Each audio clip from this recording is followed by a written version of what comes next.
What's up, everybody? Welcome to Transition Tuesdays for this Tuesday, October 11th, 2022. I am your host, Russ Williams. I'm so glad you could be here today. Ladies and gentlemen, Transition Army, I know you could have been anywhere in this world today. I know you could have been anywhere in this world today, but you have decided to be here with me, and I appreciate that. And more importantly, I appreciate you. So, welcome to the shows, my friends, Transition Army. Welcome, welcome, welcome. We have an action-packed show once again, my friends, but before I start the show, I always like to state my intentions.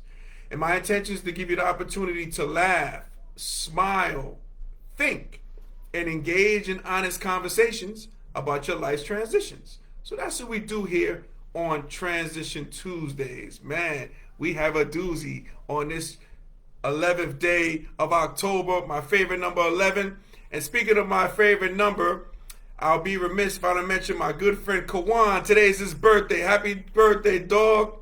Happy birthday to you, man. Many, many more. Many, many more. That's my Crusader brother there. So from my high school, Monsignor McClancy. So happy birthday to you, Kawan, my brother. Happy birthday to you. See if anybody's commenting yet. Not yet, and that's okay. Okay? So, got a lot to talk about. And first thing I want to talk about is this Draymond Green incident, this punch at practice. Man, I was caught on TMZ. Want to talk about that. If you guys haven't heard about it, Draymond Green in practice, he hit his teammate, he punched his teammate, Jordan Poole. Punched him, and the thing has gone viral. And I got some comments on it, and I wanted to talk about it in depth, give my little take on it. Me as a former athlete, a former basketball player as well, want to talk my theories on what went down because there was no sound in the video, but I have a couple of theories out there. So here's what I want to do. And before I do that, oh man, let me thank you guys. Hold on, man. Let me thank you guys for making it here. Let me thank you guys, like I always do.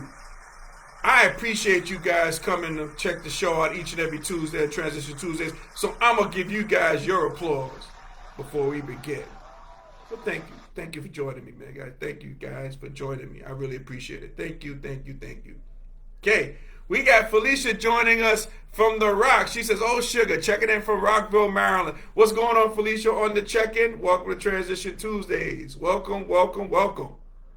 So, guys, what I'm going to do is, if you haven't seen the video, TMZ video, I'm going to show it to you, and I want to break it down. I might be stopping it and what have you, breaking it down, but I really want to break down this video because it's important. It's really important, okay? So let's do this. Let's do it here. So play it in here, okay? So I'll get it a little bigger. So you see Draymond Green is highlighted there on the right-hand side. Looks like there's a scrimmage going on between the teams, and you have Jordan Poole, who's down below on the baseline. He is having dual conversation with Draymond Green. And I'm going to stop and start this. So let me just stop this real quick. Hold on a second. If I can stop it. Hold on. Oh, I messed it up. I'm trying to stop it and start it. But here's what I want to do. I want to really focus on, okay, and I'm going to go back to this real quick. So, again, all right, Draymond Green is pictured there in the red arrow there, okay? And these things happen a lot. Fights happen a lot in practice, okay? It happened when I played. It continues to happen, but a lot of times it's not taped. So you see Draymond Green, he's going again, he's talking to Poole, okay? He rubs up on him, no space, and then bam, man, delivers the punch right there. Wow, they're going to show it again on TMZ. Gets in his face, talking to him, puts him off, boom. Then Draymond Green launches after the push off. He launches into him, and he knows, and here's what I want to stress too. Draymond Green knows he was in the wrong because he kind of, hits Poole, and he quickly covers him up. I think he realized what he has done. But a couple of things with this video. And so it looks like they were scrimmaging, right? And it looks like, because I saw you, if you see the picture, you see Steph Curry. He's on the blue team along with Draymond Green. They playing against the team that had like red vest, and Poole's team is waiting on the sideline in white. So a lot of times this happens a lot when you're playing basketball scrimmages. You might scrimmage among teams. Okay, so it's probably 3 teams were involved. So again, we don't know, because we have no video. We don't know what was said before, but like before this took place, because there's a lot of trash talking in basketball. People talk. People are going to be talking trash, you know. So it could have been a situation, because Draymond Green is a prideful guy. You know, he's probably on the first team with Steph, and he's probably beating the team in the red vest, beating them down. He's probably having conversations with Poole. Poole is probably like, oh, okay, wait till my team gets on there. Yeah, you talking all this stuff. You know, stuff could be portrayed, you know, talked about. You know, who's to say that Draymond Green's team probably played against the white team, beat them down. That's why they had to step off, and they bring another set of 5 on there too. That could have happened too. We don't know that, but that could have happened too. You know, a lot of stuff has been said. A lot of trash talking has been said. You know, it can even go back. It can even be as petty as, it could be a Michigan State versus Michigan little conversation. You know, Jordan Poole, he went to Michigan. Draymond Green went to Michigan State. Okay, it could have been as easy as that. But here's the important thing of it all, because again, there's always scrapes and and fights in basketball practices. You know, that's always the case. That happens all the time, But and another thing I wanted to show, and I think I'll see if I can play it. But in this video, when you're seeing it, right, and I'll play it again, I want you to keep in mind, and I play it in its totality. Okay, try to get it up higher for everybody. Okay. So Green is talking. He's clearly talking to the guys on the other court, his teammates or whatever, even to the team in red. Now it looks like Jordan Poole says something, but I want you to look at that coach that disappears all of a sudden. Okay, see again, and the key with that, the whole thing was, a coach hears the commotion. He's coming, so the coach is coming. So when those two guys get together, like Draymond Green, I guess his first reaction was just to talk mess and talk in his ear and just be in his face. And usually when that happens, usually players come to the aid, they break it up. Usually that coach, like a coach, comes to the aid. He was on his way there, right? But I think what set off Draymond Green was the push from Jordan Poole. And Jordan Poole had a right to push him because he was invading his space. So, you know, that could have caused that. But I think, guys like Draymond Green, who I by the way, I happen to love Draymond Green. I like everything he stands for. I think he's the enforcer guy. You know, he's the mouthpiece of the team, the whole nine. Great podcast, this and that. You know, he's the guy. He's the engine that makes that car run. Golden State Warriors, and I think they can't win without the guy personally. But I think Draymond Green was there just to get a little wolf tickets, talk some mess to him, talk some junk. But I think he got taken off guard when he got pushed, you know, because he just lunges and just, you know, lifts. He comes off his feet and connects. But he holds Jordan Poole, you know, real close. He wasn't holding like to snuff him up. He just held him up because he knew what he did was wrong. He knew what he did was wrong. So, and again, we don't know what happened, what took place a couple of plays before, because that's important. We need to know what was going on, what was said. It could have been the smallest thing, could have been anything that was said. But, you know, it set off Draymond Green, and Draymond Green he has apologized to Jordan Poole, his family. He's apologized to his team, the organization. He's apologized to everybody because he was in the wrong, and he said he's going to take a couple of days off as well. You know, and I'm sure he won't be fined by the NBA. I'm sure they're going to take care of that in-house with the Golden State Warriors. And, you know, bottom line, he has to make that better with his teammate. And I have another theory. I may be crazy, but I think I can get into the mind of Draymond Green. I think Draymond Green is one of those type of guys. He's like kind of a throwback, I think, from the '90s era. But I think he's the type of guy to do the apology, to take the time off. But I think he will get in a room with Jordan Poole and say to Jordan Poole, okay, man, what I did was wrong. I apologize. Hey, I'm going to give you the opportunity to punch me back. Right square in my face, you can do it. I think he would offer that up. I think he's the type of guy who will offer that up, that exchange, okay? And then it'll be over and done with. So, it's a new style of player. The younger players, they don't want to fight. People don't want to fight out here. I mean, there's no such thing, ladies and gentlemen, Transition Army, as a fair one nowadays. Back in the day, fair one-on-one fight. No. People taking the guns, you know what I mean? So that's out here in the streets. But I think Draymond Green would do that. And I think it'll be over with. Because, again, it's a long season, what have you. These skirmishes happen. I know when I played, I had a teammate who fought almost everybody except me and my boy Smooth, who comes on here sometimes, I think he fought everybody on everybody on our team. So these things happen, man. These things happen. But with the Golden State Warriors, they're coming from the place of, what happened was unfortunate. They coming from that place. But I think they also come from the place was like, who leaked this to TMZ? I think they coming with that. Like, who leaked the video footage, the practice footage, who was showing Draymond Green punching Jordan Poole? Who leaked that to TMZ? Because when TMZ got it, come on. And TMZ, I don't know how they do it, but, man, they get stuff first, and it's accurate. It's always accurate. Always accurate. I don't know how they get it, but that's what the stance the Warriors are taking. Who leaked this? Who leaked this footage? And this person might be fired if they're not fired already because of this. Because it could lead to maybe some legal action. Maybe it might lead to a Jordan Poole. Does he want to press charges? Because he might press charges of assault.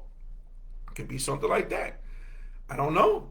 But that's the Warriors' take, is who leaked this video.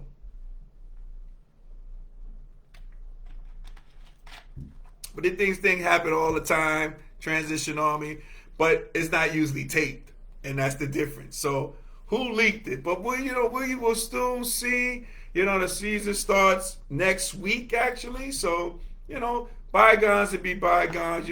People fight all the time. People curse people out. It's the whole nine. These guys are brothers. Brothers, you get into it.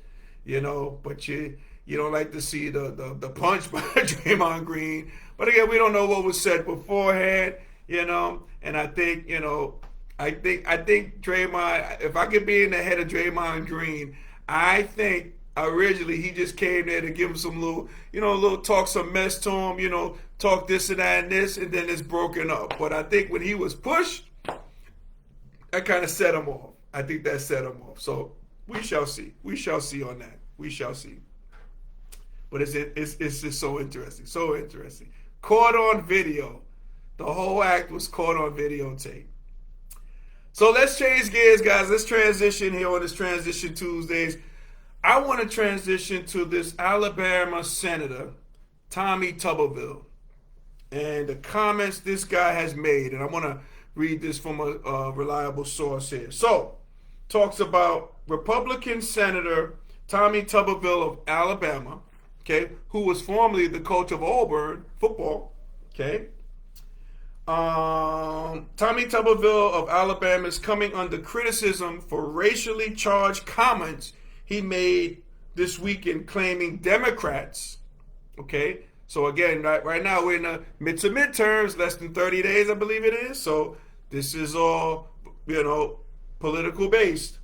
So he made claiming Democrats are pro-crime, all right, and favor reparations for the descendants of people who were enslaved in the U.S. because they believe, and this is a quote from Tuberville, the people that do the crime are owed that, all right? That's what he said, Tuberville. He also went on to say that they, meaning the Democrats, or they, meaning black people, let's get to it, they want crime because they want to take over what you've got. Okay, so Tuberville's addressing the crowd. Actually, it was a Trump rally in Nevada, in which a place I will go over shortly about why it was held there. But he's saying they want crime. They, Democrats, they, black people, let's get to it. They want crime because they want to take over what you got, Republicans or white people. They want to control what you have. They want reparations, meaning these Democrats, these black people, okay? They want reparations because they think the people that do the crime are owed that. Then he went on to say, quote and unquote, and I quote, bullshit. They are not owed that. Okay, this is a U.S. Senator with this rhetoric. Tuberville's comments were swiftly met with criticism. NAACP President Derek Johnson called Tuberville's claims flat out racist, ignorant, and utterly sickening.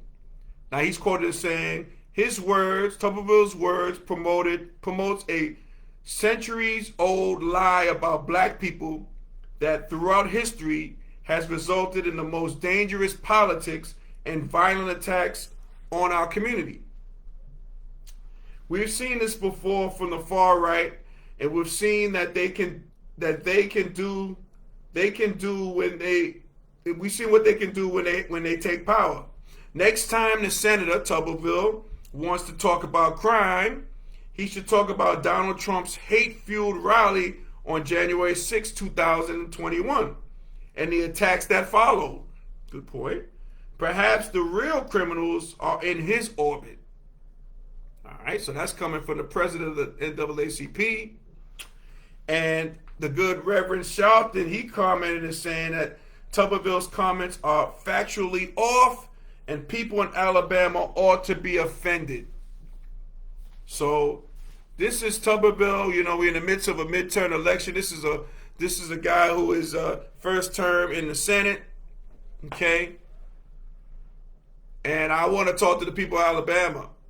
Again, if you condone this, this behavior, and make it status quo for guys like this to come out and say this is a senator, if you condone that, you vote him in. But if you don't condone this behavior, especially these comments, which are totally racist comments, let's say what it is, call a spade, racist comments, you go to the polls and you vote. You go to the polls and you vote.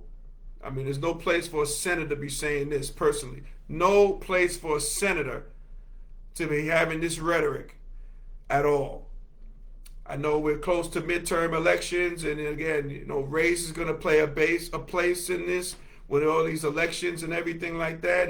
And ladies and gentlemen, Transition Army, as we all know, racism is alive and kicking. Alive and kicking. So we go out, vote. That's if you want to see changes. That's if you want to see people like this in power, you keep it the status quo. But especially if you're in Alabama, if you think you don't want to be involved with this, you can make change by voting. And voting, vote, because voting changes things, as we see. Okay? Voting changes things. So I want to talk about those two items. Man, it's just disturbing. I mean, from punches being thrown to this, racial rhetoric, from a U.S. senator. This isn't a guy on the street. This is a U.S. senator talking this rhetoric to stir up bases and stuff like this. Oh, and also wanted to talk about, so this rally was in a place in Nevada in which they have sundown warnings. What does that mean? In this place where this took place in Nevada, it's a small town Nevada, they don't have any minorities there. It's like 1% or less than 1%. What they do in this particular area in Nevada, which this rally was held for number 45, and this guy, Tuberville, spoke the rhetoric in which he did. In this particular town, these sunset sounds that they have is between hours, I think it's in the afternoon and the evening. They have an alarm that sound off. And what that sound means, it tells people, African Americans primarily, you need to get out of town. This is still going on in 2022. So why would you have a rally there? All right? Why would you do that? Think about that. Go to the polls and vote. Make sure you do. All right? Just something to think about. Something to think about. Man. So, ladies and gentlemen, Transition Army, if we were able to make you laugh, smile, and think during this broadcast, my good friends, you have accomplished something major today. So celebrate your victory. Celebrate your victory here today as I'm going to get to my theme music. Bear with me, please. Here we go. Play this here. 1 second. Yes. Here we go. Woo! Alrighty. Transition Army, I want to thank you from the bottom of my heart for you listening and watching Transition Tuesdays each and every Tuesday. I appreciate you guys. And you guys can check out my show, Transition Tuesdays, this episode and past episodes on our YouTube channel, Transition Tuesdays. So make sure you go there, check it out. You can like and subscribe there as well. Please make sure you do that. If you haven't been following me, you can follow me on Instagram at Russ Will Transitions. That's Russ Will Transitions with an S. Make sure you follow me there, and I will follow you back. You got my word on that. Alrighty. So I want to shout out to our sponsor, Sweet Candy Cafe, which is the home of Southern Sweetness in downtown Lumberton, North Carolina. So after the show, make sure you go to sweetcandycafe.com to order your confectionery goodies. All right? And then we can celebrate, because we're going to have a celebration. Sweet Candy Cafe is celebrating 10 years of excellence, a decade of excellence in November. But make sure you order your confectionery goodies well before that time. Okay? So if you can't make the celebration in North Carolina, you can definitely order. And when you order, go to sweetcandycafe.com. So, ladies and gentlemen, Transition Army, as we say in parting, happy transitioning, and we'll speak to you soon. Take care, everybody. God bless.